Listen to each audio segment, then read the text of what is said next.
રામ રામ. અમારા ન્યૂ બ્લોગમાં તમારું સ્વાગત છે. અને આજે જવાની છું હું વાડીએ.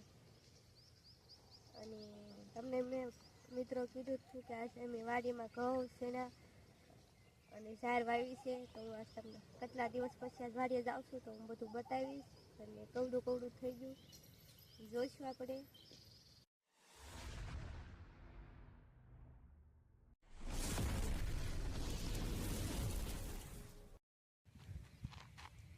તો અમે વાડીએ મિત્રો પગી ગયા છીએ અને બધા પહેલાં હું તમને બતાવીશ અમારી વાડીનું પણ છે તળાવ કે હજી કેટલું પાણી છે ભરાઈ રહ્યું છે.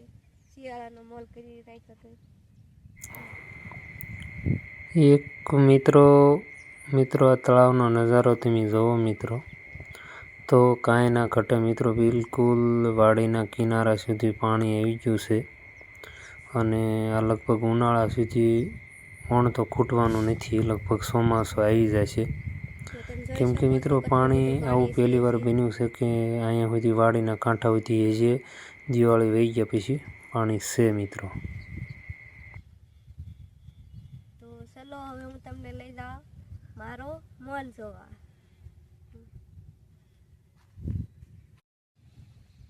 તો આ મેં મેથી કરેલી છે, આ કોકેરો, અને આ મેં લસણ કરેલી છે.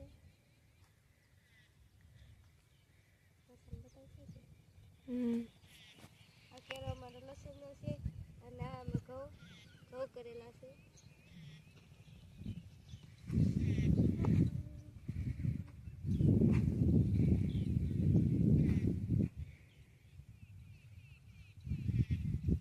અમારા ઘઉં એવડા થયેલા છે.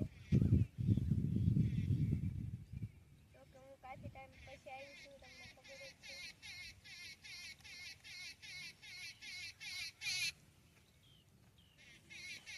અને આજે અમારે પાડવાના છે શેણા મિત્રો.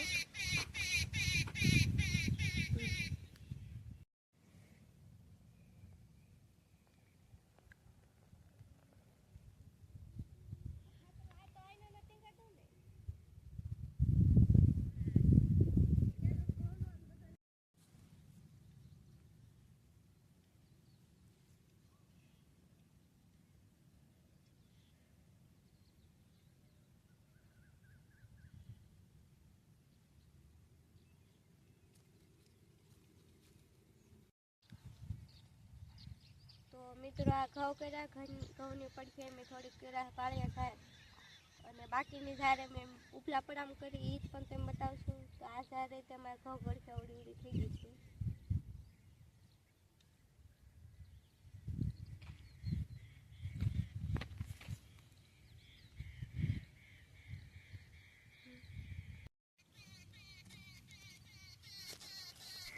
મિત્રો આ જુવારની વાડી છે અને એક નેચરલ મોસમ જો ક્લાઇમેટ જો મિત્રો, જુવારને જોતા તમને અહેસાસ થાય છે. એક રળિયામણું ખેતર છે મિત્રો, અને દૂર દૂર નજર કરો ત્યાં સુધી લાંબા સરિયા બનાવેલા છે મિત્રો, ઘઉં અને જુવારના. અને લાંબુ ખેતર છે, ઠેઠ સુધી હરિયા લાંબા છે મિત્રો. અને જો મિત્રો આ ઘઉં છે એટલા મસ્ત મજાના અને સરસ ઉગેલા છે મિત્રો. તમારું જોઈને મતલબમાં મન ખુશ થઈ જાય. કેમ કે એક અલગ જ અહેસાસ થાય. તમે જોવો એક લીલોતરી અને હરુભરું ખેતર તમે જોવો ને તો મિત્રો એકદમ તમે અંદરથી ખુશ થઈ જાઓ એમ. જોવા ઘઉં છે બિલકુલ નજદીકથી જોવો મિત્રો તમે, તો સરસ મજાના ઉગ્યા છે. અને મિત્રો આપણે ટ્રેક્ટર દ્વારા ઘઉં વાવવામાં આવ્યા હતા, તો મોસ્ટ ઓફલી એક સરખા બધા ઉગ્યા છે મિત્રો, અને પારવા પણ નથી પડ્યા.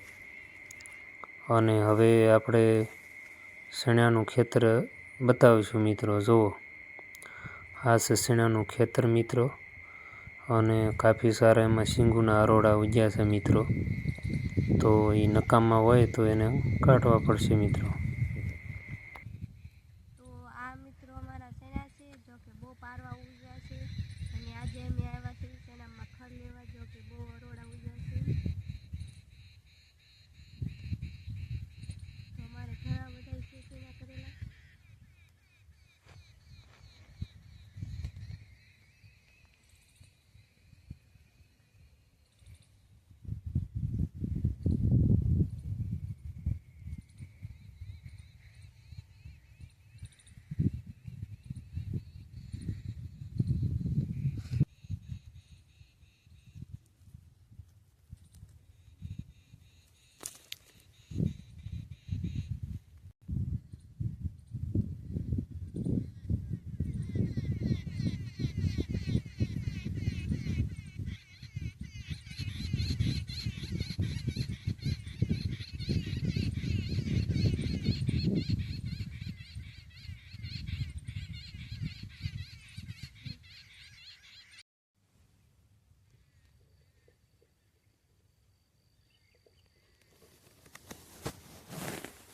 અમારે જો અવડા દીકરા પણ થઈ ગયા છે. જો કે મેં વહેલો આવ્યો હતો અને ફૂલ પણ કાફી સારા આવ્યા છે.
મિત્રો શાળાની તડકી ખાવા માટે બેસી ગયા છે. ઝાડ વાટ બેઠા છે પણ તડકી ખાવા બેઠા છે અને હવે જમવા માટે બેઠવાના છે. તો મિત્રો જમવા માટે બેઠી ગયા છે. જમવામાં કાકડી છે, દાળ છે અને દહીં છે જમવાનું મસ્ત મજાનું મિત્રો. તો મિત્રો અમે જમીને પછી અહીંયા અમારો બ્લોગ્સ પૂરો કરીશું. અને બ્લોગ પૂરો પસંદ આવે મિત્રો તો જરૂર બ્લોગ પૂરેપૂરો જોજો મિત્રો. અને બધા દર્શક મિત્રો અમારા બ્લોગમાં બન્યા રહેજો. Thank you. રામ રામ ને સીતારામ મિત્રો.